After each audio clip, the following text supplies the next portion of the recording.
Good evening, one and all. We hope that you all are keeping well and doing quite good in this time of COVID. Myself is Prachi, and on behalf of IIST Alumni Association and its Ahmedabad chapter, I welcome all of you to this exciting webinar on mapping the universe in 3D. And this talk would be given by Dr. Anand Narayanan. He's a professor of astronomy and astrophysics at the IIST, which is the Indian Institute of Space Science and Technology. And he has completed his BTech from the uh, College of Engineering Trivandrum. And further, he has pursued his PhD from the Penn State University in USA, and he has been actively involved in quite a wide range of outreach and cultural activities apart from his regular research work. And he has been giving a number of seminars and public talks, including the TEDx talks. So today we have a great pleasure to have you here, sir. And without any further delay, I would like to hand this session over to you. So you can go ahead with sharing your slide, maybe. Thank you. Thanks a lot, Prachi, for that short, sweet introduction. Good evening, everyone. It's a great pleasure for me to be able to reach out to all of you on this almost eve of National Science Day, when IIST Alumni Association Ahmedabad chapter is organizing this talk. So I hope all of you are doing well wherever you are. So today's presentation is going to be very, very brief. As Prachi mentioned, I teach and I do research in astrophysics at the Indian Institute of Space Science and Technology. So if there is anyone who is listening to these recorded lectures at later time, this recorded lecture at a later time, if you do not know what astrophysics is, let me just give you a 30-second definition of what astrophysics is. It's a discipline of science. Just like every other discipline of science, it's based on careful observations and very careful inferences that we draw from observations. And astrophysics specifically is a way of looking at the world around us, and more importantly, the world above us through the prism of physics. So all the fundamental laws and principles that we learn in school of physics is what we use in astrophysics to explain and to interpret and to understand our place in the universe and what the universe really is. So it is a discipline of science. And today's presentation, what I'm going to be talking about today, is a very interesting progress that has been happening in the field of astrophysics in the past 2 to 3 decades. Okay. Before I get into that topic, before I start sharing my slides, let me just give you a prelude to what the title of the talk means. Okay, it's called Mapping the Universe in 3 Dimensions. So if you take a broader perspective, okay, and look at humankind as a species, one of the key things that distinguishes us humans from the rest of the living species, there are about 6 billion different forms of life that we share Earth with. And what is the hallmark of human species, or the trait that distinguishes humans from rest of all the living species on Earth, is our deep fascination for the world that we live in. All of us have a deep sense of curiosity, and this curiosity is inherent to human nature.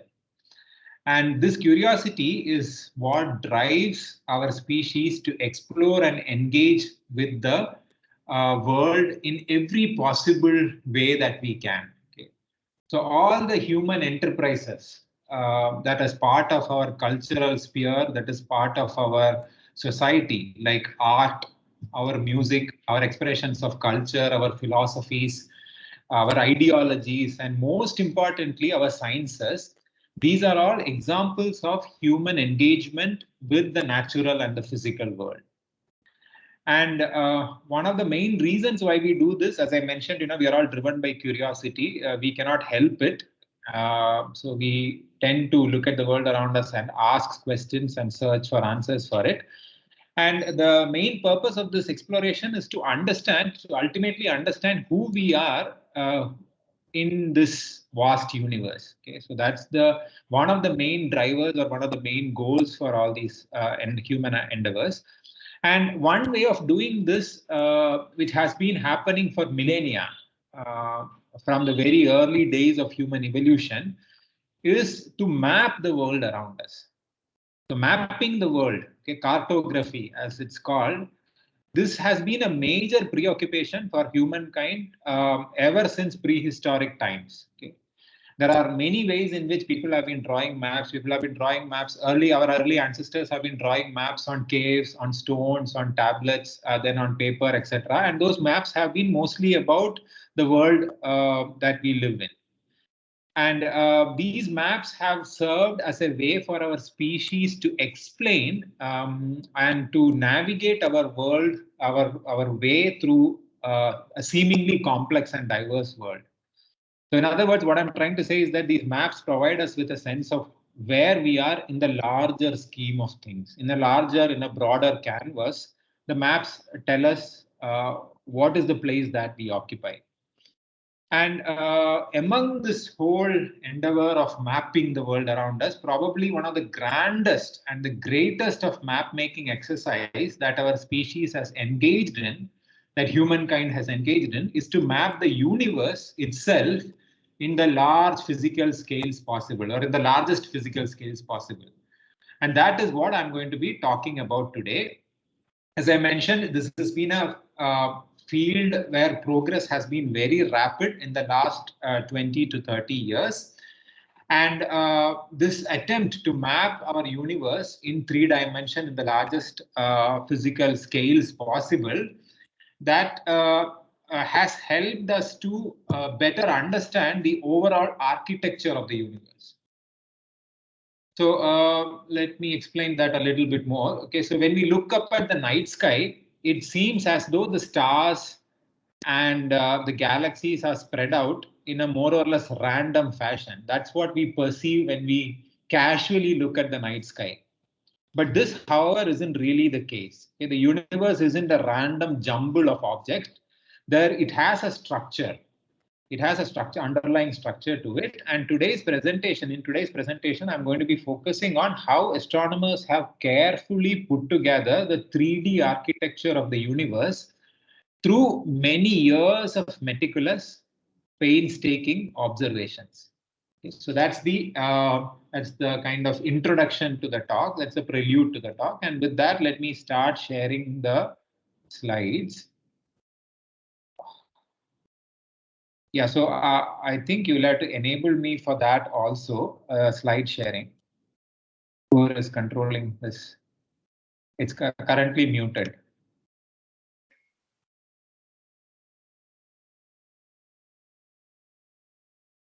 Amog, are you able to do that?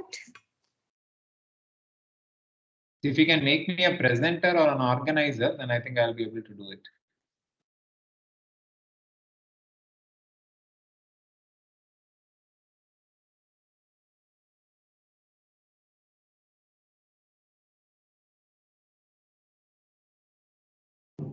Yeah, thank you. Thanks a lot.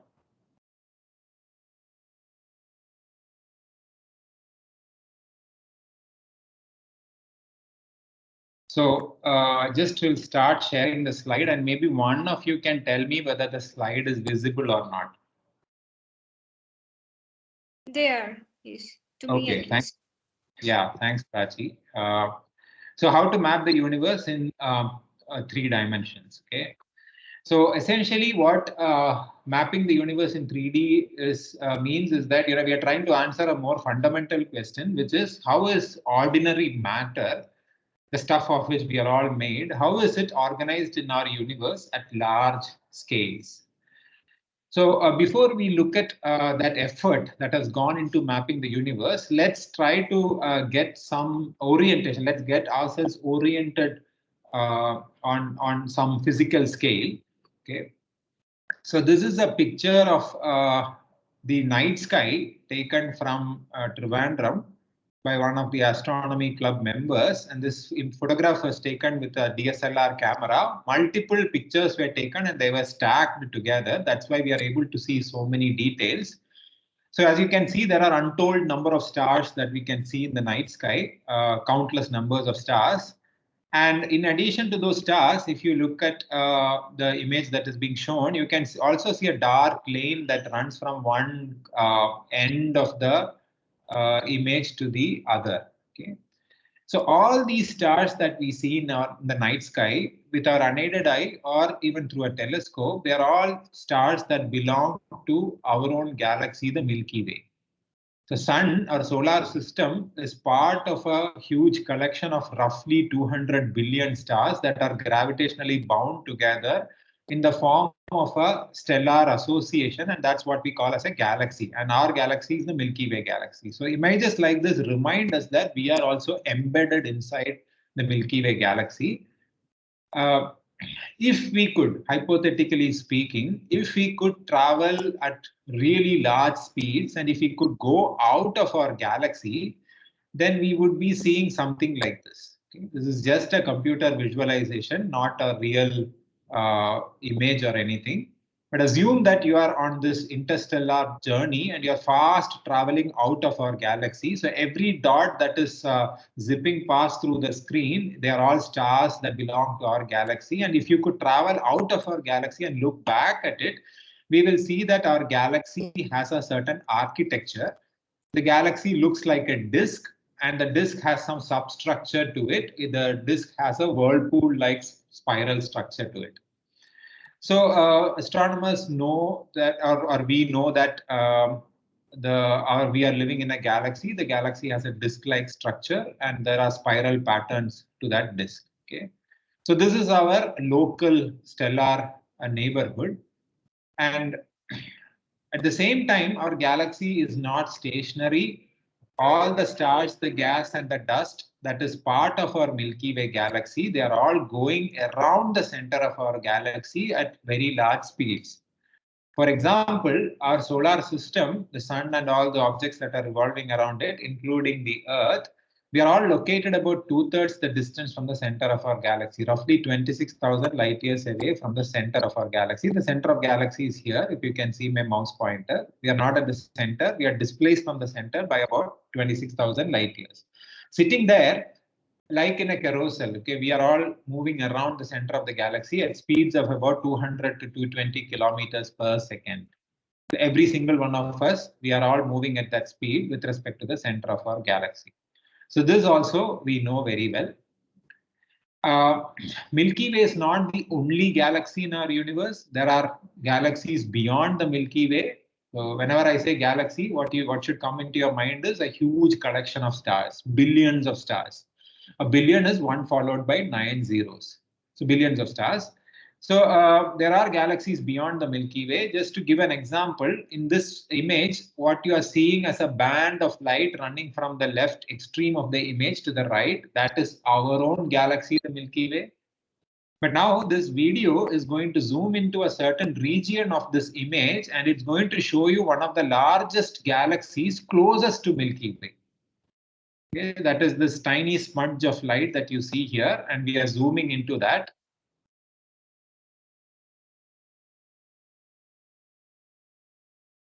So what we are zooming into is a galaxy that is close, what is nearest to the Milky Way and similar to the Milky Way in many ways. It also has billions of stars.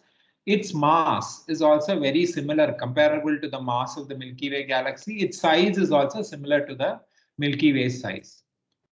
In the sky, it looks like a teeny tiny object. Even though it is as big as our Milky Way galaxy, it will look like a small object in the sky. And the reason for that is the enormous distance that separates us from this galaxy. And this galaxy is called the Andromeda galaxy. That's the name of the galaxy. And the galaxy is at a distance of 2.5 million light years from us. So for those of you who are listening to this presentation, if you are not familiar with what a light year is, distances in astronomy are so large that it becomes very awkward or very cumbersome to talk about those distances in traditional units like meters or kilometers. And therefore, in astronomy, distances are usually referred to in units of light years. 1 light year is the distance that light would travel in 1 year. Probably many of you know that the fastest object in our physical universe is light. There's nothing that can travel faster than light. Light travels at a speed of 300,000 kilometers in 1 second through the emptiness of space. So just to put that number in some perspective, 300,000 kilometers in 1 second. So what that means is a light particle can go around the Earth 7 times in 1 second. That's how fast light travels. Traveling at that speed, how long or how far does light travel in 1 year? Okay, you can calculate how many seconds are there in a year, and then you'll be able to calculate how much distance would light traverse in 1 year. That is 1 light year. This particular galaxy, Andromeda galaxy, which is closest to us, is 2.5 million light years from us. A million is 1 followed by 6 zeros. So that means traveling at a speed of 300,000 kilometers every second, light would take 2.5 million years to reach us from Andromeda galaxy. So even though just a minute ago I said that Andromeda is the closest galaxy to us, you probably now get an idea what closest means in the context of outer space. Okay, even the closest object is millions of light years away from us. Even the closest galaxy is millions of light years away from us. So you're now beginning to sense the scale of things when we say that even the nearest galaxy is so far away. Okay, so this is an actual astronomical photograph of the Andromeda galaxy. It is also a disk galaxy with a beautiful spiral structure. That's what we are seeing here. Okay. Now, Milky Way and Andromeda, they don't exist in isolation. Very much like us humans, most of us like to hang out with people of our kind. We always tend to, we are all social beings. We want to be in the company of others. Galaxies are no different. Galaxies also want to hang out with other galaxies. They also want to stay close to other galaxies. Milky Way and Andromeda are no exceptions. Both Milky Way and Andromeda, they are surrounded by many smaller galaxies. As many as 50 to 60 galaxies together surround Milky Way and Andromeda. And this entire association of Milky Way plus Andromeda plus about 55 other smaller galaxies, they form a gravitationally bound entity which is known as a galaxy group. And since this galaxy group includes Milky Way also, we call it the local group. Okay? So it's all like our extragalactic neighborhood, you can say. So that's what is shown in this picture. Okay, this is just a schematic diagram just to illustrate the fact that we are not living in isolation. So here is Milky Way galaxy, here is Andromeda, and surrounding that, every faint object, every faint source of light that is drawn and labeled, these are all smaller galaxies that are part of this local group system. So this is our collection or our association of galaxies that Milky Way is a part of. So now you see that, when you start from our solar system, as you start zooming out, first we come to the scale of our Milky Way galaxy, where we find that 200 billion stars are together. Then we zoom out even further, and when we encounter this Andromeda galaxy, which is 2.5 million light years from us, and you zoom out even further to distances of about 3 million parsec or so. So 3 million parsec means roughly about 7 million light years or 8 million light years roughly. At those scales, we see many more galaxies, and they are all part of a gravitationally bound structure called the galactic group. So think about this as map making. Okay, initially we mapped our local neighborhood, and we realized that Earth is part of the solar system. We are not the center of the solar system. Sun occupies the center of the solar system. Then we mapped the positions of all the stars that we see in the night sky, and we realized that, look, Sun is not alone. We are part of a huge collection of stars that we call the Milky Way. Then we expanded even beyond that, and we did this map making even further, and we realized that, look, Milky Way also does not exist in isolation. There's Andromeda galaxy and a whole bunch of other galaxies that cohabit the same space as we do. So the idea of local galactic group. So we are expanding this map. We are adding more and more detail as we are growing in size. Now, if you expand our horizon, if you expand our view, even beyond that, we will find that there are similar galaxy groups and even bigger associations of galaxies called galaxy clusters that are part of this universe. So a galaxy group typically contains about 100 galaxies or so, like our local group. A galaxy cluster contains several thousands of galaxies. So what you're looking at here is a zoom or is a flyby through a galaxy cluster. every object that you're seeing in this image, most of them, these are all galaxies, individual galaxies with billions of stars in them. Very similar to the Milky Way. Some of them are even more massive than the Milky Way. So we encounter other galaxy groups and other galaxy associations. So just to give you a local analogy, maybe like if you look at where you live, maybe your house is part of a colony, okay, where you have some lanes where there are some houses. Then for some distance, there are no more houses. And then suddenly you come across another bunch of houses where a whole bunch of other people are living. Then there's another colony, then you encounter. So that's what's happening here also. When you draw a map of your local neighborhood, you see these local associations of people. Similarly, in the universe, when you draw maps with larger and larger physical scales, you encounter galaxy groups, galaxy clusters at different scales. Okay, so the map is expanding. I just want to show you some beautiful pictures of galaxy clusters before we get into the core theme of this presentation, which is mapping the universe in 3D. So here is a picture of a galaxy cluster called Virgo galaxy cluster. Virgo galaxy cluster is at a distance of 16 million parsec from us. Parsec is another unit that astronomers use, very similar to light year. A parsec is 3 times light year. Okay, so 16 million parsec means 16 into 3 million light years. So 48 million light years. So this Virgo cluster is an association of thousands of galaxies that's at a distance of about 48 million light years from us. When you look at this picture, you see a lot of dots. Okay, those are all mostly stars in our own galaxy. See, we are sitting inside the galaxy and we are trying to look what is beyond our galaxy. So obviously, when any direction in which we look, some of the stars in our own galaxy will come as foreground stars. Okay, so that's all the tiny dots that we are seeing. But in addition to the dots, if you can pay attention to my mouse pointer, if my mouse pointer is visible, then you will see these extended objects that don't look like points, but look like fuzzy blobs. Okay, those are all galaxies beyond the Milky Way, and they are all at roughly the same distance from us, and they form this Virgo galaxy cluster. There are thousands of galaxies in this Virgo cluster. Let me show you one more example. This is another example of a nearby galaxy cluster called the Coma cluster. Here again, except for this object and this one over here, most of the other objects are galaxies, and they are all part of this Coma galaxy cluster. So at larger and larger physical scales, we see these associations. Okay. So now the question is, okay, now so where is this leading to? If we keep expanding our horizon, if we keep expanding how far we are looking at, what is the big picture that we get on how galaxies are organized in three-dimensional space? Now, this is a very simple question to ask, but a very difficult question to seek an answer to. Okay? And the reason is as follows. We are confined to Earth. Okay?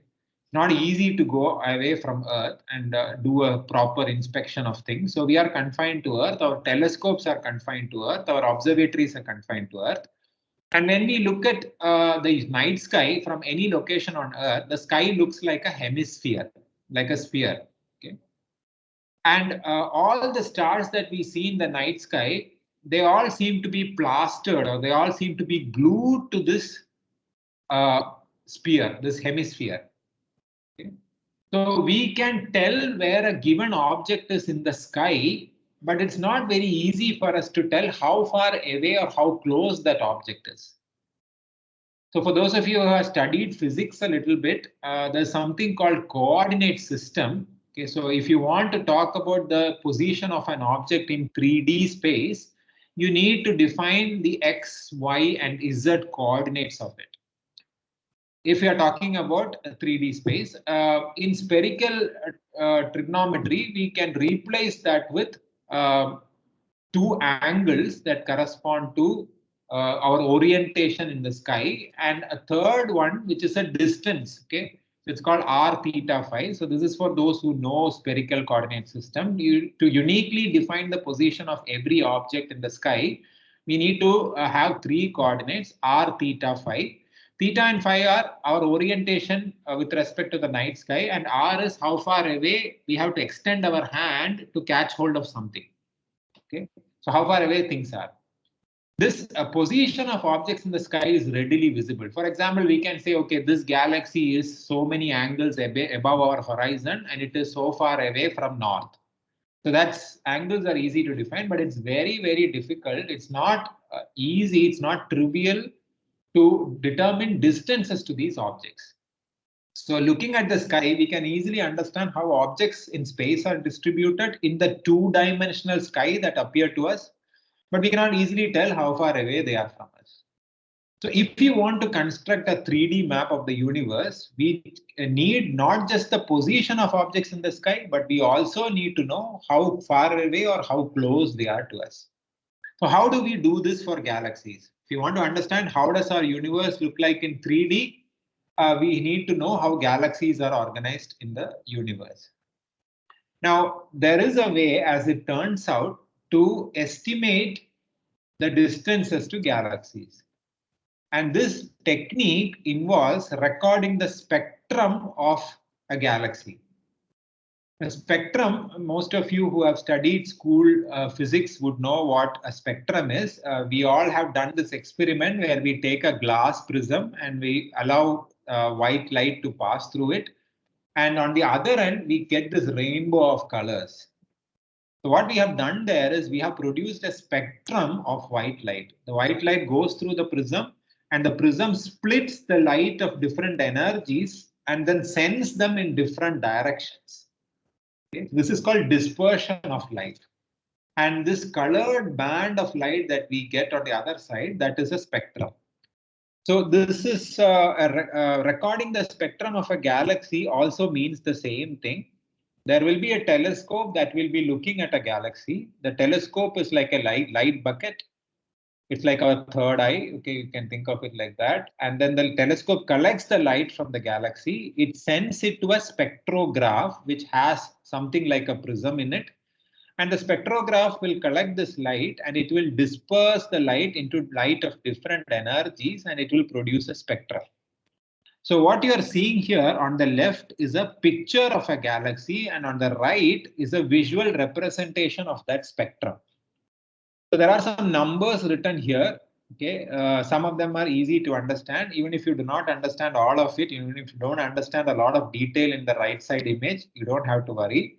The horizontal axis is wavelength of light. Okay. So visible light, the light that we can see, that is what is covered here. And the vertical axis is showing the brightness. And what we see as this black jittery line that is running, which looks like a ECG, is actually the spectrum of this galaxy. And you can see that the spectrum has all kinds of features in it. There are some things that are going down and there are some things that are going up. So these are called absorption and emission lines. Okay. And they represent the chemical elements that are present in that galaxy. We need to understand the spectrum only at this level. Now, the reason why I'm showing a spectrum is because the spectrum is a starting point of our estimating distances to galaxies. So if you have a galaxy that's emitting light, and if that galaxy is moving away from us, then what happens to that spectrum is the entire spectrum of that galaxy, which means the entire light from the galaxy, will shift towards lower energies. This is called Doppler Redshift of light. If you've never encountered this term before, I would encourage you to Google it after this presentation or whenever you are listening to this, and then learn a little bit about Doppler effect of light. So when a source that is emitting light is moving relative to us, and if it's moving specifically away from us, then the light will shift towards lower energies. This is called Doppler redshift. And by measuring this amount of shift in the spectrum, okay, the spectrum will clearly show that the light is shifting towards lower energies. By measuring the amount of shift, we can determine how fast the galaxy is moving from us. And we can also estimate from that how far away the galaxy is. Okay, the shifting wavelength can be converted to the distance to that galaxy. So the spectra allows us to come up with something called a redshift, which is a proxy for distance. Higher the redshift, farther away the galaxy is. Smaller the redshift, closer the galaxy is to us. So redshift is like a substitute for the distances to galaxies. So if we can identify galaxies in the night sky, we know its position in the sky.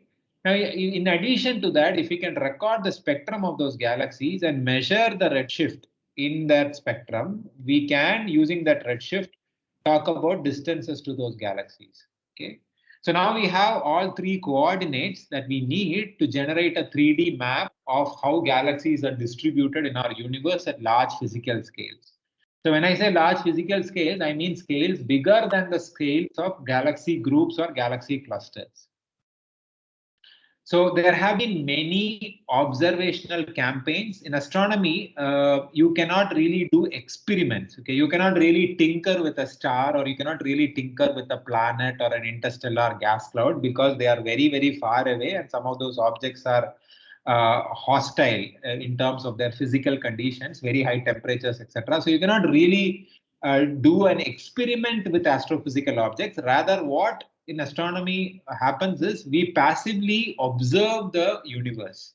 We collect light from it, we analyze the light in all its detail, and we try to extract information about the objects that emitted that light from the information that's hidden in that light. So there have been many observations. That's why you never encounter this term called experimental astronomy. You always hear this term observational astronomy. Okay? So there have been many observational campaigns to map the positions of galaxies at large physical scales in a 3D way. And I'm going to be talking about one such observational campaign, which is a very, very ambitious mission, or very, very ambitious project that started off in 2000. And it completed a major part of its objectives in 2008. But the observations did not stop with 2008. Sorry, it did not stop with 2008. It is continuing, and even now the observations are continuing. But most of the observations, the original ideas, were completed in a span of 8 years from 2000 to 2008. And that observational survey is called the Sloan Digital Sky Survey. In short, it is called SDSS, Sloan Digital Sky Survey. This survey was undertaken by using a telescope at the Apache Point Observatory. And what you're looking at is the picture of that telescope. This Apache Point Observatory is located in a state called New Mexico in North America. New Mexico is about, this location of Apache Point Observatory is about 30 degrees north of equator. So that means that from this location, we cannot access the entire sky, night sky. We can only access most of the northern parts of the sky. So therefore, this survey was not an all sky survey. It could not cover the entire sky. The Apache Point Observatory, using this particular telescope, it looked at about 1/4 of the entire sky. And what it did over its 8-year lifetime is to carefully map the position of galaxies in the sky, and also record the spectrum of each of those galaxies and measure the redshift, which serves as a proxy for distance to that galaxy. And it did, the Sloan Digital Sky Survey did that for nearly 4 to 5 billion galaxies in our universe. So a million is 1 followed by 6 zeros. That's a huge amount of data, and that survey is ongoing. Even now it's going on. So let me spend 5 minutes talking about the observational strategy of the Sloan Digital Sky Survey. It's very, very interesting. So what SDSS does is, first, using that telescope that you saw in the previous slide, the Sloan Digital Sky Survey takes a picture of a certain part of the sky that is accessible to it. Now, this is a picture that the Sloan Digital Sky Survey would take on a routine night of observations. This picture is about 6 times bigger than the full moon. Okay, the full moon is about half a degree across in the sky, and this is about 3 degrees. That's roughly the field of view of a single pointing of the Sloan Digital Sky Survey telescope. So that's what you're looking at here, and so it points at this 3 degree field of view of the sky, and it takes a fairly deep exposure of that that region of the sky. It takes a picture of that region of the sky. That picture is what you are seeing.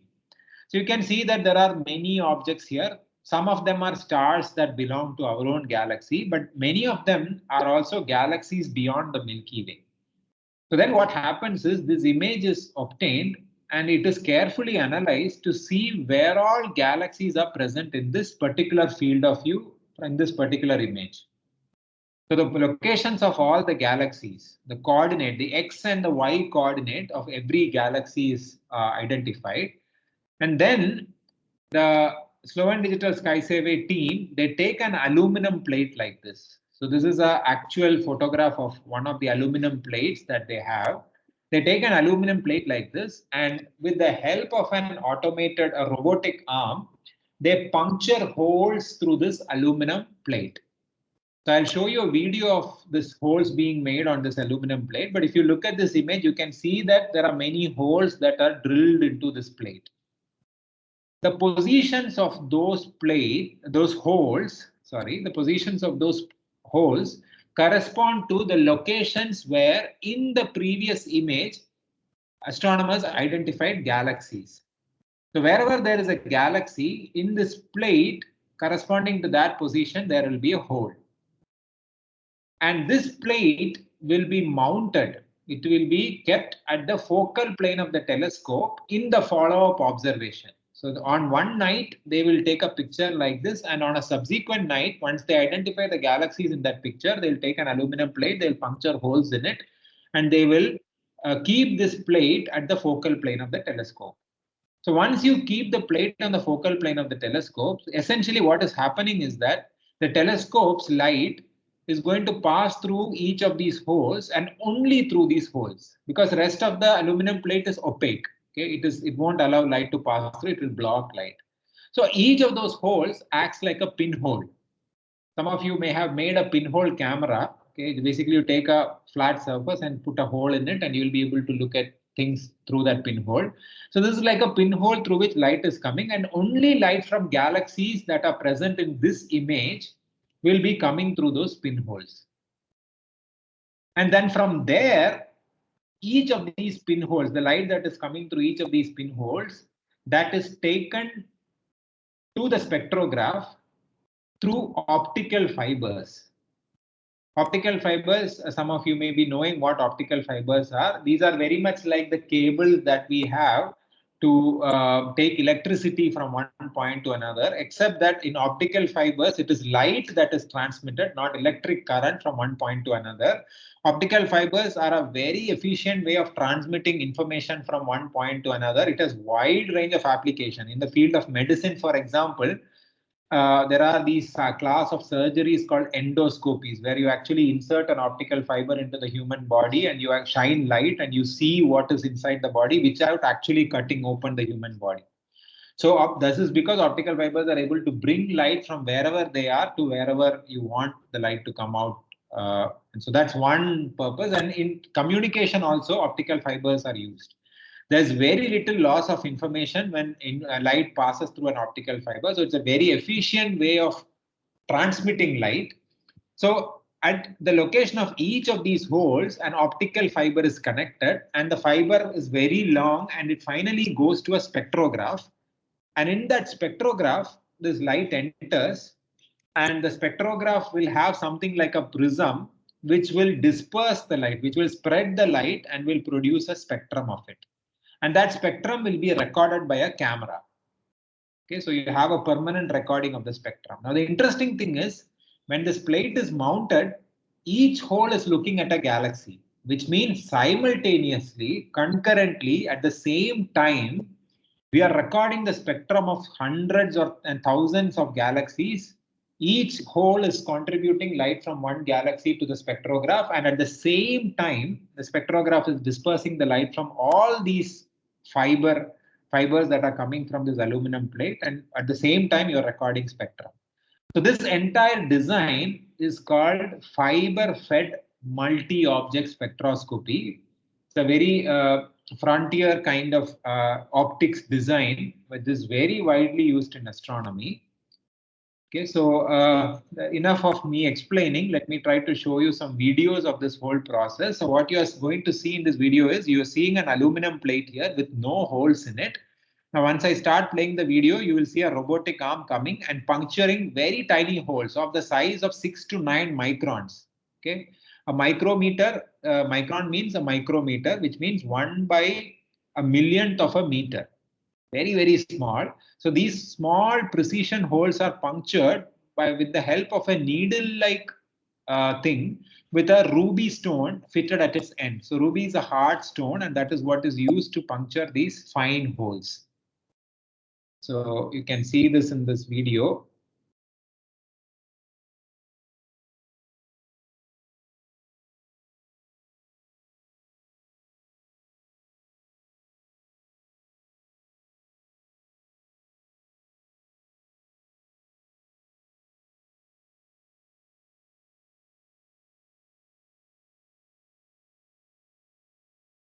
And then in the next step, once an aluminum plate is prepared like this with holes in it, the next step is to fit optical fibers to each of these holes. And believe it or not, it is not done automatically, it's done manually. There is a person who sits and plugs in an optical fiber to every single one of these holes. Okay.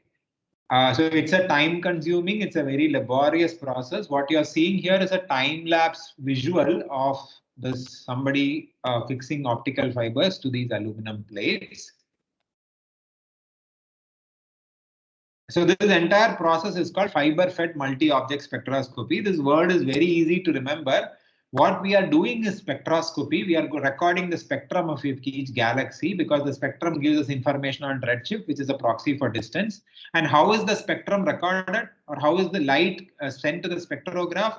Through fibers, through optical fibers. And at a single time, multiple objects are being looked at by the spectrograph. The spectrograph is generating spectrum of multiple objects. So that's why fiber-fed multi-object spectroscopy, the name comes. So here is a video that shows the slow and digital sky survey, the telescope, Apache Point Observatory, how it is prepared for a night's observations. So this is probably later in the evening when somebody comes and loads the cartridges, these aluminum plates at the back of the telescope. So this is the back end of the telescope. They remove the previous night's plates and they replace it with the new set of plates. Okay. Just fast forward it. And then once the sun sets, the dome is removed and the telescope gets ready for capturing light from those distant galaxies that it's going to look at. Okay, and this the Slow and Digital Sky Survey has been doing this night after night, day after or week after week for 8 years, and it's still doing it. And what I'm going to show you next is the 3D map of the universe that the Slow and Digital Sky Survey has produced. So how did it produce it? Well, it knows where are the galaxies in the sky, and it has cataloged the positions of nearly 4 to 5 million galaxies. And it also has measured the redshifts of those galaxies, which means that it knows how far away those galaxies are. So based on that, here is a computer visualization of the 3D map of the universe. Okay. So every patch of bright object that you see here is a galaxy in itself, is an association of billions of stars like the Milky Way. Okay. Every single one of them. So there are about 5 million or 6 million galaxies that SDSS has looked at. And all those galaxies, their positions we know, their distances also we know. Based on that information, the Slow and Digital Sky Survey team has created this computer visualization. So in this visualization, every galaxy looks like a grain, like a tiny object. That's because we are looking at this in a very large scale. So at that large scale, you can only represent these galaxies as tiny entities. So you are looking at a map of the universe in 3 dimensions here. This is cosmic cartography. Okay, this is map of the cosmos. at least the bright object of the cosmos. Now we are flying through this just so that we get a visual experience of it. I'll show you a frozen image of this map. Okay, so this is the frozen image of this 3D map of the universe created by the Sloan Digital Sky Survey. So let me help you understand what this map is. This central point, which I'm pointing with my mouse pointer, if it can be seen, this central point is where we are, where Milky Way is located. This circumference, the perimeter of the circle, you can see a circle being drawn with this as the center. That corresponds to a distance of roughly 2 billion light years. 2 billion is 2 followed by 9 zeros. So which means starting from the center where we are, as you go radially outwards, you are looking at larger and larger distances. And finally, when you hit the perimeter of the circle, the circumference, you have reached a distance of 2 billion light years. And then, so redshift is marked here. You can see 0.0 to 0.04. So numbers are given and the numbers are increasing, okay, by 0.02. And so increasing redshift means you're looking at larger and larger distance. And there are two sets of kinds of colored points here. Okay. And first of all, there are a lot of points here. Whatever you're seeing over here, these are all made of small dots, like fine dots. Okay. It's like sprinkling salt or sprinkling sand. Okay. And each dot is a galaxy in itself, like our Milky Way or like Andromeda galaxy with billions of stars in it. So it means that you're looking at a large scale picture. The red are older galaxies with old stars. They are called elliptical galaxies, and the green are spiral galaxies like our Milky Way with a lot of young stars also in it. You don't have to worry about whether this is old or young. That's just an additional detail. So you see a wedge-like pattern, and here this is dark region. There seems to be no galaxies. And the reason is because, as I told you, Sloan Digital Sky Survey was done with a telescope that is located at a particular geographical location on Earth, New Mexico. From there, we cannot access the entire sky. So we can only access some part of the sky. So SDSS does not have data for the entire sky. That's where some of these regions are blank. So that's the details about this. That's all the details about this map. Now, if you carefully look at this map, we can see that galaxies are not uniformly distributed in space. The dots are not the dots which represent galaxies. They are not uniformly distributed. There are some regions where there are a lot of galaxies. There are some regions where the space seems to be devoid of any galaxies, empty of any galaxies. So the galaxies are not uniformly distributed. So then the next question is, are they randomly distributed? Well, it's not, doesn't look like it's randomly distributed. There seems to be some pattern to it. And maybe the best word in English to talk about this pattern is it looks like a web. It looks like a spider's web. Okay. Where you have these filamentary like structures and sheet like structures with voids or empty space in between. Okay.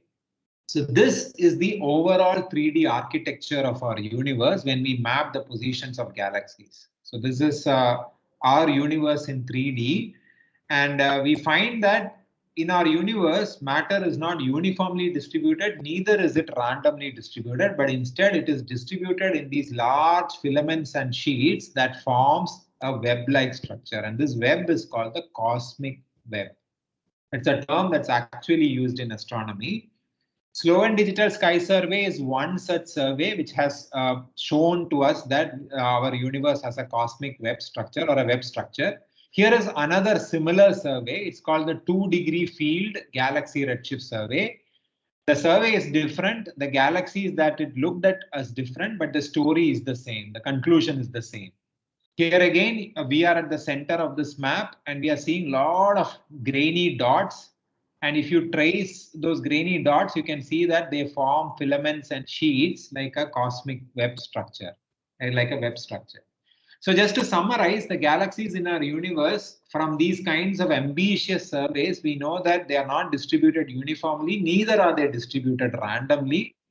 So what do I mean by uniform distribution? Well, assume that each of these red dots is a galaxy. So a uniform distribution would have looked something like this.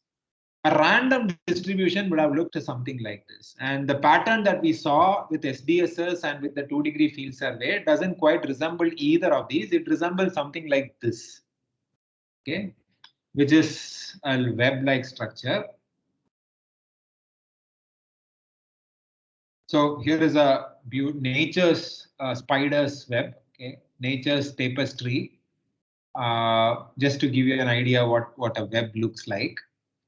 So then the question is, in the last 2 to 3 minutes, let me just try to answer this last point. So now that we know from this cosmic map that our universe has a web-like structure, then the follow-up question is, so how did matter end up organizing itself in this web-like form? How did galaxies organize themselves in this web-like form, web-like structure? Okay.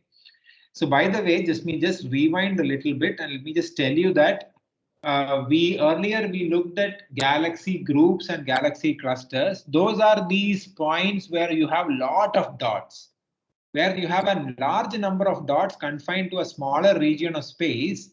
They correspond to these galaxy groups and clusters. So these galaxy groups and clusters themselves are arranged in a kind of filamentary structure. Okay. Yeah, so coming back to the slide where we were. So how did this web structure come into existence? Probably many of you know that there is multiple lines of evidences that seems to suggest that our universe had a beginning. This is what is usually referred to in astronomy as the Big Bang. So our universe has not been in existence forever. There was a point when time and space and everything originated. So our universe had an origin, and matter was created subsequently in the minutes and days and weeks that followed the birth of the universe. Matter was created. If this initial matter had uniform distribution, then it would be very difficult for that matter to evolve and form galaxies, galaxy groups, and galaxy clusters that organize themselves into this web-like structure. And the reason is the force that drives our universe. One of the major forces that drives our universe is gravity. Gravity is an attractive force and it exists between any object that has rest mass. So, and gravity tends to pull things closer together. And so, to the extent that we understand our physical universe, we have enough evidence that suggests that gravity is the force that drives the formation of structures in the universe. Now, if the early universe had a uniform, had a homogeneous distribution of matter, then gravity cannot create structures out of it because everything is equally separated from everything else. Only if you start bringing a few things closer together, only if the initial conditions brought a few things closer together, can gravity then act between those particles and start this process of structure formation. Okay. So it is very, very important that our early universe, for our early universe to have some inhomogeneity, some non-uniformity in the distribution of matter. Otherwise, we cannot form these structures. So what astronomers do is, we cannot actually see the universe evolve over a period of time from its initial conditions, from its early universe, because the time scales are very large and observations are very difficult. So what instead astronomers do is they seek the help of computer simulations to simulate the evolution of the universe within the computer. Okay, so they write elaborate programs, computer programs that incorporates the physics, the attraction between matter particles, so the equations of gravity, etc., all the physics. And then they look at how matter would transform itself, or how matter would organize itself in our universe with the passage of time. So I'm going to show you an animation that shows structure formation as done through computer simulations. Okay. So in this animation, we will start at a time when the universe was only a few million years old. Currently, the age of the universe is roughly 13.5 billion years. Okay, so that is 13 followed by 9 zeros. We are going to start this animation, this visual at a time when the universe was only a few million years old. So 1,000th of the present age of the universe, which means it's a very, very infant universe. And as time progresses, okay, we will proceed in this animation with the passage of time. Okay, so in other words, this animation is going to show what happens to the universe with the passage of time. What is shown here in the screen is the distribution of matter in the early universe. That's what this reddish orange hue is showing. But you can see that there are some black small patches in it. Those are regions where the density of matter is a little less than the average density of matter in this region of space. Okay, so what is shown here is a region of space that represents a large region of the universe.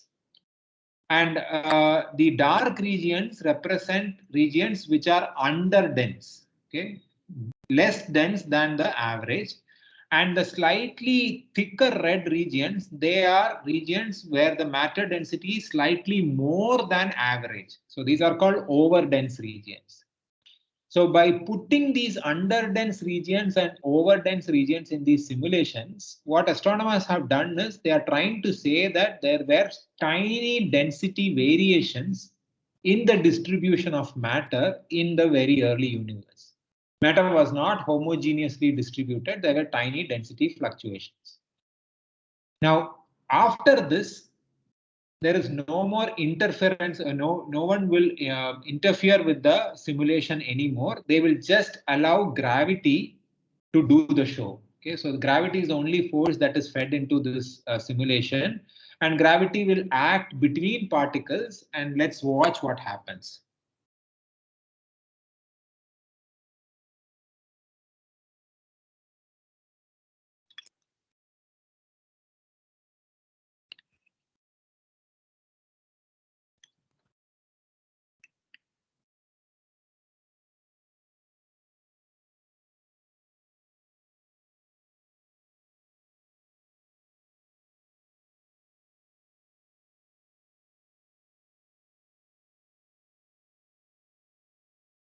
Okay, so that's the end of the simulation.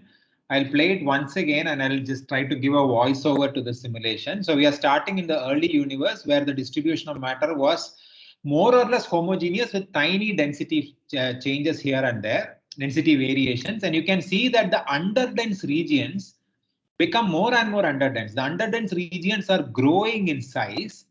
The overdense regions are collapsing to form structures. Okay, so you can see some bright things forming at the nodes of these structures. And when we come to the present universe, which is what redshift 0 suggests, Z is a way of notating redshift. You can see that the matter is matter which started off with as a more or less homogeneous distribution with tiny density variations.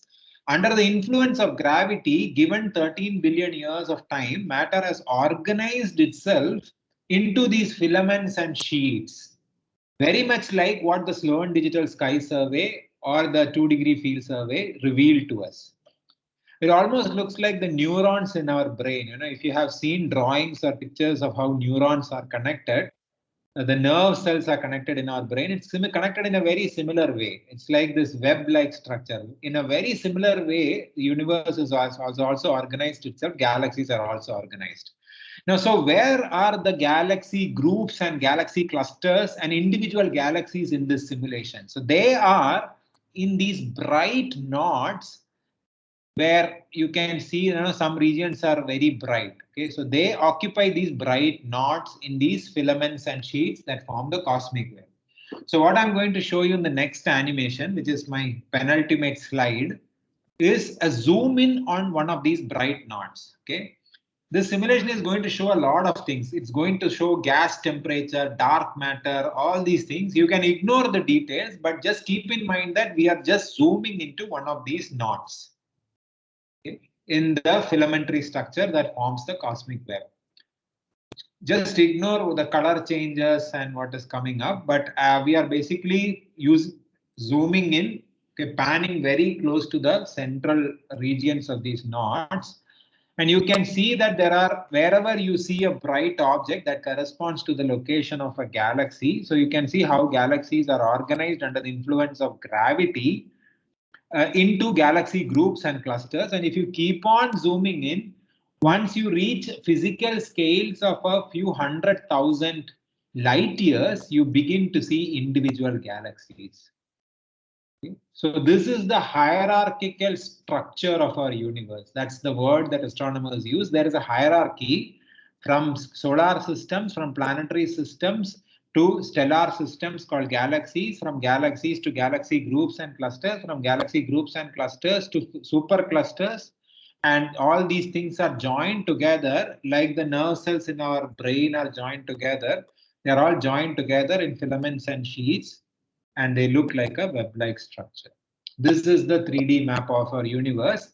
And 30 to 40 years ago, nobody knew that this is the overall architecture of this universe. So this is a fast emerging field where careful observation, very meticulous observation spanning many years are have gone in, and also these very sophisticated computer simulations also throw a lot of light on the 3D map of a universe.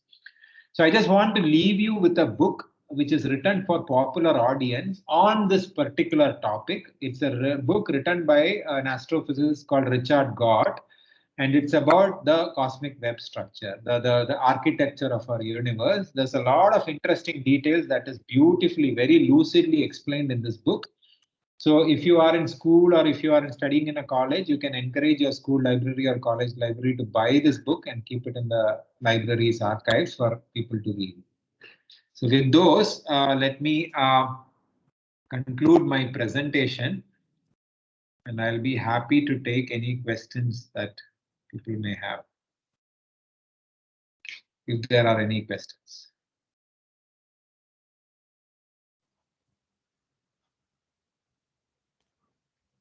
Yes, sir. So I see Tanish Shailesh in the chat who has raised their hand.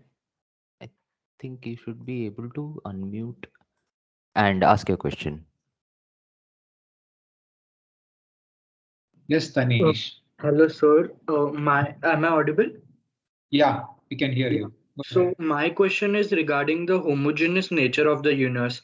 I keep reading in these different books that our universe is homogeneous, but I've always wondered that looking at the cosmic web or the CMB, you can see various voids. And in CMB, the temperature changes. There's a lot of blue area. I forgot the name, but there's a large blue area over there. So why do we call our universe homogeneous? And one could argue that when you zoom out, it is homogeneous. But if you take anything and zoom out long enough, everything would be homogeneous, right? So, yeah. So this homogeneity, there is a unique definition for it in cosmology. So what homogeneity means in cosmological context or in the framework of cosmology is that there is no unique location in the universe from where the universe is going to look any different from any other location. Okay, so what I mean is, suppose we are observers, or not, you don't have to suppose, we are observers sitting in Milky Way.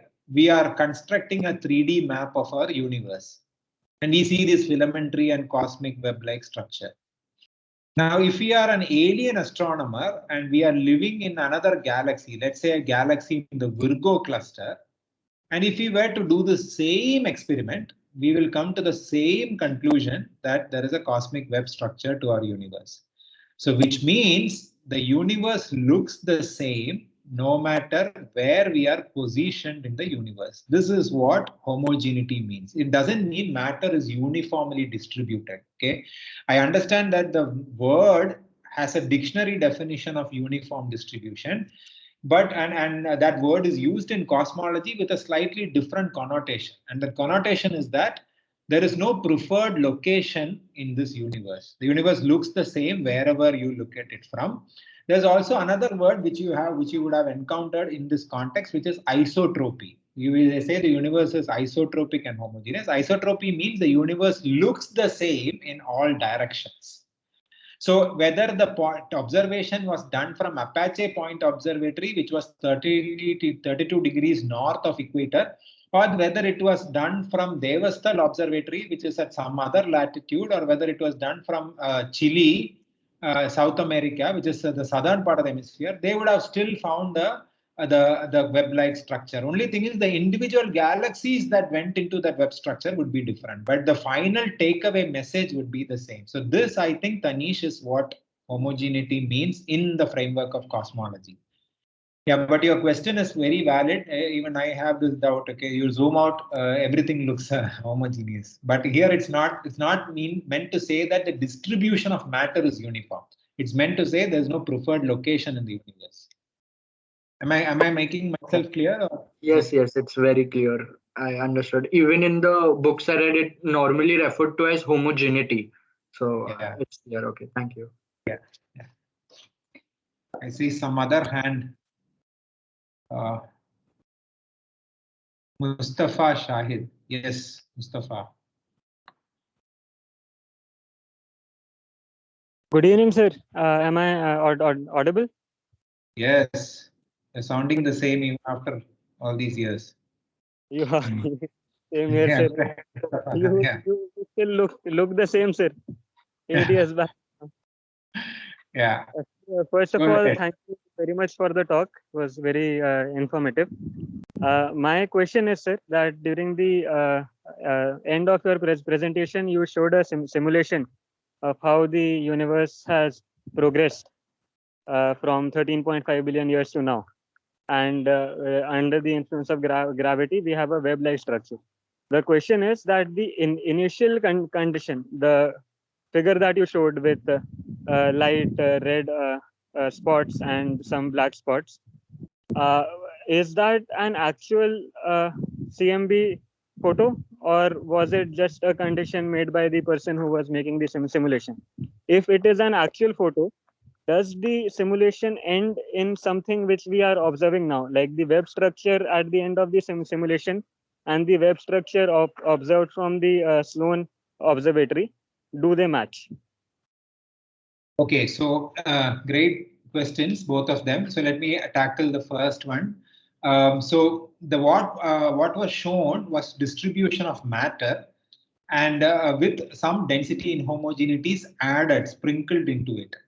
Now, this density inhomogeneity, the scale and the amplitude of these density inhomogeneities are inspired by the density inhomogeneities that is seen in the cosmic microwave background radiation, which, for people who do not know what it is the CMB are the oldest photons in our universe. They come to us from a time when the universe was only 300,000 years old. So they give us an idea of how radiation and matter was distributed in our universe 300,000 years after the Big Bang. So the CMB shows some anisotropies, and these simulations take that anisotropy, the scale of those anisotropies and the amplitude of those anisotropies, and they use that as the initial conditions in their simulations. Now, something which I did not mention in the simulation is when I was showed the simulation is that usually these n-body simulations, they simulate dark matter because it's very easy to simulate dark matter. We don't know what dark matter is, but we know that dark matter interacts with itself and with ordinary matter, which is called baryonic matter, via gravity. That's the only force that acts. So it is with only one force acting, it's easy to work with these simulations, or computationally it's less taxing. So they simulate dark matter, and they let the simulations run under the influence of gravity. They watch structure formation happening, and at any point they can stop the simulation, and then they will inject baryons into it, and then they will run the physics at smaller scales. So once you inject baryons, you need to worry about hydrodynamics. Okay, so the pressure, temperature, and all these things. So now this from that point onwards, they reduce the volume of the simulation and they look at a tiny region where something interesting is happening. Now there are versions of simulations where you can make the simulation itself focus on regions where something interesting is happening. This is called AMR simulations, adaptive mesh refinement simulations. So the baryons are injected at a later time. So to answer your first question, the density inhomogeneities, their scale and their amplitude is inspired by CMB, inspired by observations. There is something called linear perturbation theory that is used to model this. Now, second question is, do these simulations eventually reproduce what we see? Yes, they do. Only thing is that you cannot say that the simulation has reproduced Milky Way, Andromeda, local group, Virgo cluster, etc. They would have reproduced mass concentrations and subscale mass concentrations that resemble galaxy groups, galaxy clusters, which are distributed as a web-like structure. So you, because ultimately this is a virtual world, the simulation. So you cannot really say it has simulated Milky Way per se, but you see the same mass concentrations as we see in the real universe. So that's my short answer to your question. Is it okay? Is it clear? Yes, sir. Thank you, sir. Yeah. Thanks. Yes, Tanish, I think you have again raised your hand. So do you have a follow-up question on this? Yes, sir. Okay. If there are any time restraints, it's fine. No. Tanish, if you can just hold on. There was one question in the chat. I think we'll go with that first and then we'll circle back to you. Hope that's fine. Yeah, it's fine. Yeah, so Varun is asking, how are the galaxies differentiated from the stars in our galaxy in the image for SDSS? Yeah, so that's a good one. How do you differentiate foreground stars that belong to our galaxy from background galaxies? Stars generally look like point sources. Okay, so even with the largest telescope that is available to us, you cannot resolve the surface of a star. Every star in our galaxy is a point source. Whereas external galaxies, even though they are ridiculously far away from us, they still appear bigger than a point source. Having said that, I should say that the very far away galaxies do look like point sources. So there is some misidentifications that happen in automated algorithms that pick out point sources from extended sources in these SDSS images. But it's not a big problem for SDSS because they will anyway go ahead and record the spectrum of even point sources in it. I specifically focused on galaxies, but they also record the spectrum of point sources. Sometimes those point sources turn out to be very distant galaxies whose angular size is as small as a point. Sometimes they turn out to be stars in our own galaxy. So this is only when the spectrum will tell us what is the nature of those sources. So there is a cross overlap. But otherwise, you look at the morphology, you look at how spread out the light is. That's how, Varun, they differentiate stars from galaxies. Suhas Chaudhary, your mic should now be active. You can ask your question. Yeah. Hi, sir. Can you hear me? Hello, Suhas. Hi. So what information we can extract from the emission or absorption lines at high redshift and low redshifts of the galaxies? So what information, if I understood the question correctly, what you're asking is what information can we extract from the emission and absorption lines of galaxies at high redshift and low redshift? Is that your question, Suhas? Yes, sir.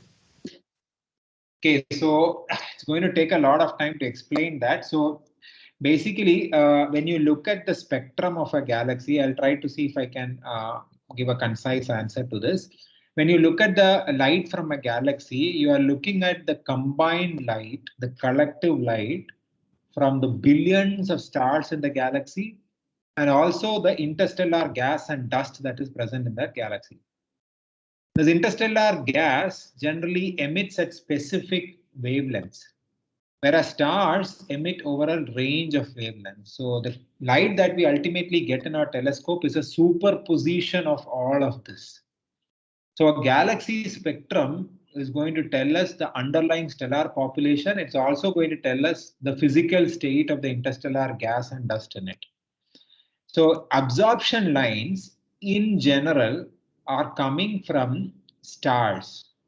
So the light that is the energy that is produced in the inner core of stars, as they leave the surface of the star, some of those energies or some of those photons are absorbed by atoms and elements present on the surface of the star. And this happens for all the billions of stars in that galaxy. So the host of absorption lines that we see in the galaxy spectrum is representing the absorption lines that are produced by chemical elements on the surface of all the stars. The emission lines are coming from gas that is ionized by these stars. So you're looking at the gaseous interstellar diffuse component of our galaxy by way of emission lines, and by way of absorption lines and the continuum flux, you are looking at light from stars. This is a very generic answer. If you go deeper into it, there are more to it.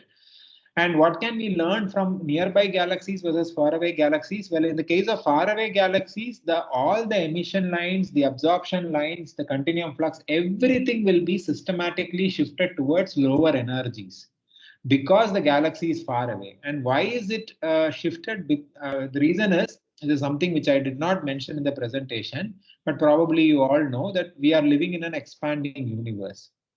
The very distant galaxies are moving away from us. We are also moving away from the very distant other galaxies. So because of this cosmic expansion, the galaxy light is getting redshifted. Okay? And the farther away a galaxy is, the higher is the recession velocity, the velocity with which galaxy is receding, and therefore we measure a greater redshift.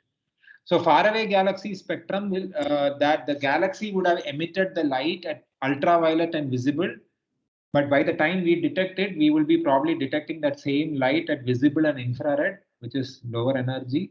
Nearby galaxies, we basically detect at the same energies that the galaxies emit because they are closer and therefore their redshifts are smaller. So that's my short answer to your question, Suhas.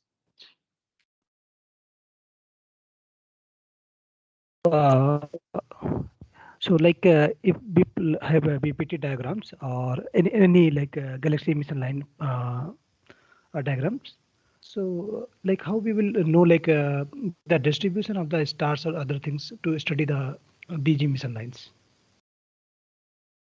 Yeah, so from the spectrum, how do we know the distribution of stars, right? Yeah. That's the question. Yeah, at different redshifts. Yeah. So young stars young massive stars emit a certain kind of light, which is mostly dominant at higher energies, ultraviolet or visible. Old stars, low mass stars, they emit most of their light at lower energies, which is corresponding to the extreme end of visible or sometimes infrared. This is Wien's displacement law.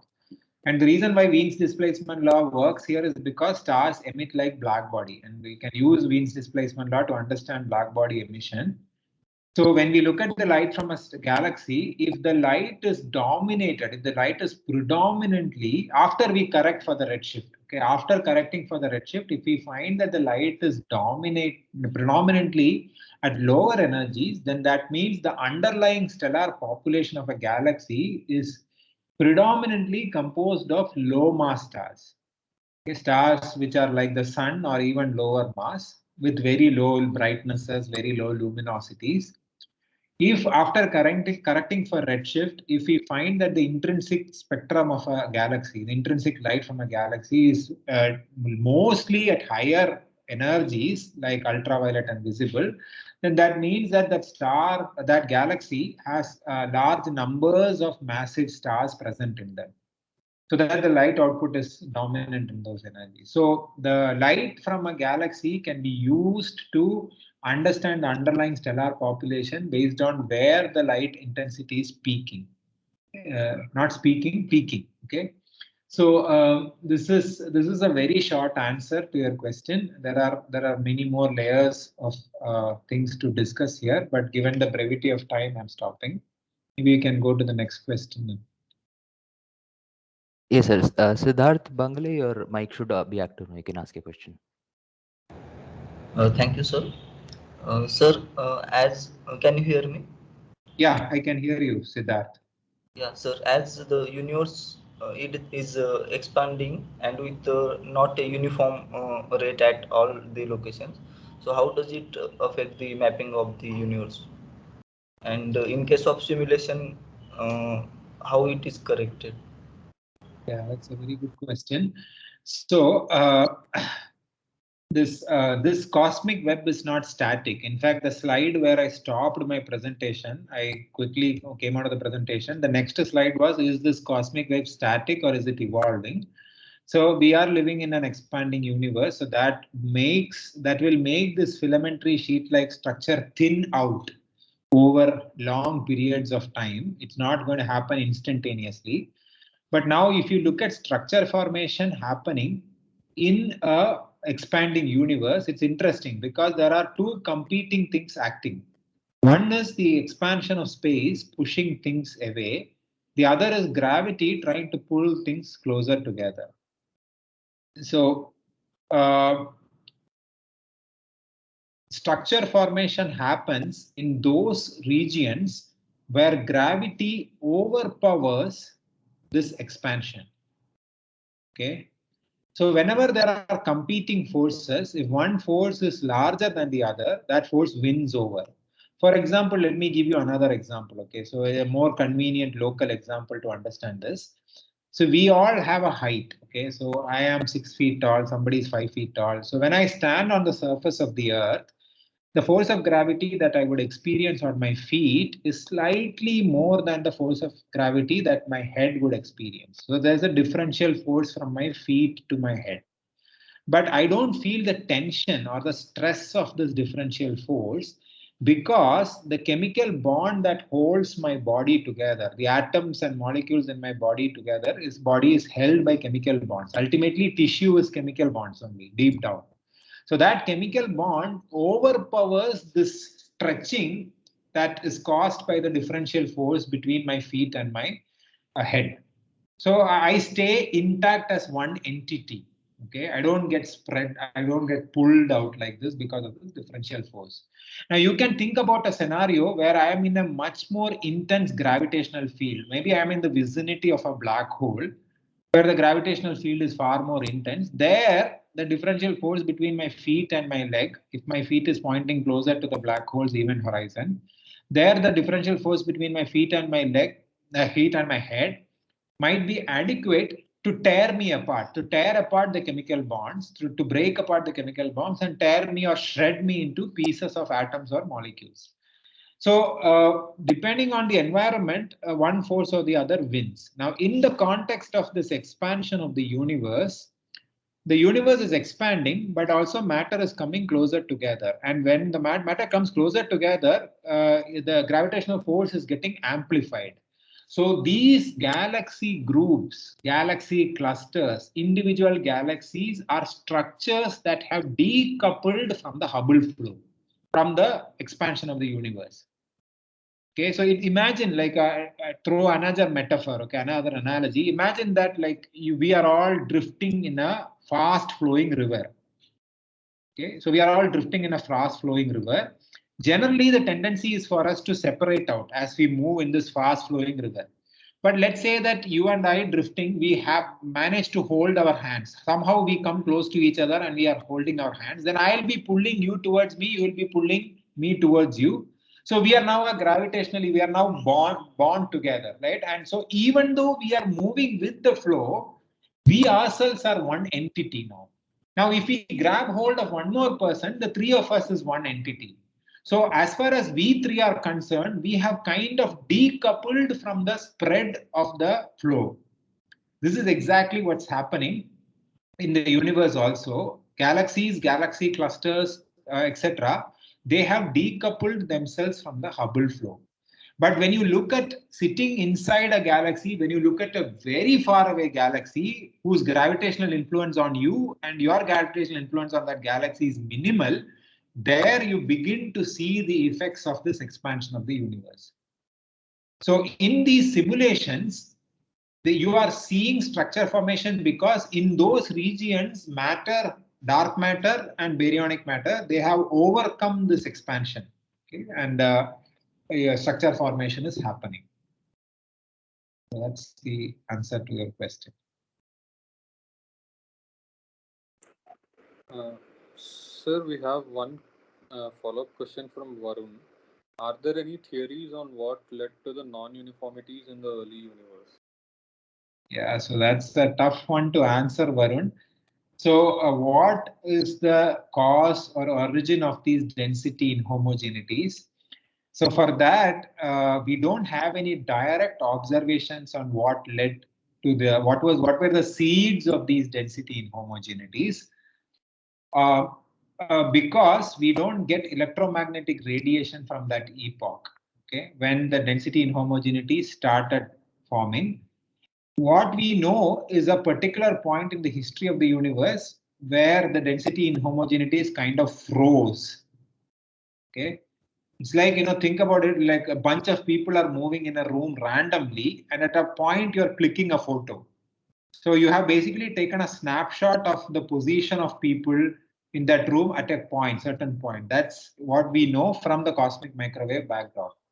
So we have to work with theory. If we don't have direct observation, so we have to resort to educated guess or hypothesis to think about this genesis of these density inhomogeneities. So one idea is that the early universe was a sea of photons, radiation, and matter. So matter and radiation were frequently interacting with each other, and in cosmology's terminology, they say that matter and radiation were coupled with each other. So this is called a photon baryon fluid. Okay, we are lumping photons and baryons together in a kind of fluid manner, and in this fluid, matter was trying to come close together. Okay, that is what matter does, because gravity is a persistent force. It tries to pull things closer together. But when you pull things closer together, you are confining more and more objects into tinier volume of space. Radiation will impart momentum. Like radiation means photons, it's moving. So when it interacts with a matter particle, it will impact momentum. So that radiation will try to push things away. So it's like a push-pull scenario in this fluid. So things coming together, pushed apart, coming together, pushed apart. So this is creating an oscillation in this photon baryon fluid. It's like a ripple that is being created in the photon baryon fluid. A terminology that is used to describe these ripples is acoustic oscillations, because it's very similar to sound waves. In fact, the same equations that govern the motion of sound in space is what is used to describe these early density fluctuations. So, and at a certain point, 300,000 years after the Big Bang, matter and radiation decoupled from each other, which means at that point, whatever regions were compressed, they remain compressed. Whatever regions were pushed apart or rarefied, they remain rarefied. So this is the source of those density inhomogeneities. This is a frozen scenario, and from that point onwards, matter started coming closer together, and voids started becoming bigger and bigger voids. Now we have evidence of this final frame, okay, of matter and radiation decoupling, that final frame, in the form of cosmic microwave background. It's a beautiful story. So what I would encourage you to do, if you want to delve deeper into this, is to read this Weinberg's book, The First 3 Minutes, and then follow it up by reading this book called The First Light in the Universe. This is a book on the cosmic microwave background written by a person called Lyman Page, who is an astrophysicist at Princeton. So if you read The First 3 Minutes, which is a classic book by Steven Weinberg, and then follow it up by reading any popular book on CMB, need not be The First Light in the Universe itself, I think you will get the full story that I was trying to explain. Okay. So maybe we can take one last question. And then, is that okay, Bharat? And Yes, others? sir. Yeah, there is one question in the chat. It is a bit of a long one. I'll read out Yeah, the. Aditya Sharma's question, right? Yeah, yes, sir. So it's a. Yeah, go ahead. You can read it. Yes. In the beginning, you said we've been mapping the world since old times. It had survival importance, even when we used constellations for directions. But now we're mapping universe on a billion light year scale. What's the importance for that? Even if we do plan for intergalactic travel, won't our current map of the universe already have been changed due to the expansion of the universe? Yeah. So Adya Sharma, Adya, if you can unmute yourself, I would like to hear what your opinion is on why you think we are doing this. Like, can you think of any reason why we are mapping the universe? Adya. Can you unmute yourself? Yeah, they should have their mic. I think Adya is typing. Sorry, I can't unmute Adya. Okay, so good question, Adya. So I think what you're asking is what is the utility of doing this? Okay, what purpose does it serve? We are anyway not going to travel to these distant galaxies. See, that's why I think in the beginning I said that one of the hallmarks of our species is that if you were to ask to define what is it that is exclusive to human species compared to all the billions of other species with whom we share this planet, we won't say eating or sleeping or breeding. Okay, those are things that every other life form does. So what differentiates us, for better or for worse, is our sense of curiosity. Okay, we have this 3-pound organ inside our skull, which we call the brain, and once we have it, we cannot help but think about the world that we live in, the meaning of our existence, and where we are in or what our place is in this vast universe. So we are evolutionarily, we are programmed to ask these profound questions and find a purpose for our living. And science, technology, and many other human endeavors are rooted in this basic sense of curiosity. Okay? All our activities are driven by that. On a day-to-day basis, it may not look like that. Okay, you going to school or college or going to work, etc. It may look like you're not doing it because of curiosity. But if you look at your own life over the last 20 years, many of the things that you have done is because you wanted to know, you wanted to explore. Okay. So wherever there are uncharted territories, the tendency of the human species is to go into those territories and see what lurks beyond our horizon. This is what defines us, who we are. So why I'm saying this is because to answer your question of what's the utility of mapping the universe, well, the utility is that defines who we are. Okay, we are on this cosmic journey, and we may not find answers to some of these profound questions during our lifetime, but it's a cumulative effort. Previous generations, they worked on what seems like abstract problems, and that resulted in a lot of confusion getting cleared, and we have a better perspective on things now, which is the scientific perspective. Now we are doing our part. Okay, we are born into this world, and we know that one day we are going to die. So we have to do something in between. Okay, we cannot sit and twiddle our thumb throughout our lives. We have to do something. So the options are either we can engage on this magnificent journey that we call science, or we can go and do something else. Okay, or go and destroy the world, for example. So the options are out for us, and then so what this effort like the Sloan Digital Sky Survey or the 2-degree field survey, constructing big telescopes, spectrographs, etc. These are all part of that collective human endeavor to understand the cosmos that we live in, the universe that we live in, and our own place in it. So as it is often the case in science, by looking into the far reaches of outer space, we are in a way looking at our own origins. Okay. So we are no different from the universe. So probably the utility is not about traveling to those distant galaxies, but understanding what this universe is. So I think that's my answer to that question, but very interesting question. Okay. Thank you, sir. I think that is a grand point to close the question and answer session with. And I invite Mukh here to deliver the vote of thanks and conclude the session. Yeah, firstly, I'd like to apologize that we won't be able to take any more questions. So maybe if sir is willing, people who are interested can reach out to sir on his email address and maybe take the conversations there. Yeah. So, yes, sir. So on behalf of IIST Alumni Association Ahmedabad chapter, I'd first like to thank Professor Anand Narayanan for chalking time out and sharing his love of astrophysics with us in such a candid way. I'd also like to thank all the alumni for their active participation in this webinar. It's your engagement that keeps us motivated to come up with such webinars in the future. We are also indebted to Dr. Shaiju and IIST for cooperating and supporting all our endeavors and providing us with the Microsoft Teams platform. So I'd like to wish all of you a healthy and great weekend, and we promise to come back soon with another event. Thank you again, sir. Thank you. Thanks a lot. It was wonderful connecting with all of you after a gap, and I want to wish everyone all the very best in all your future endeavors. Thanks a lot. Thank you.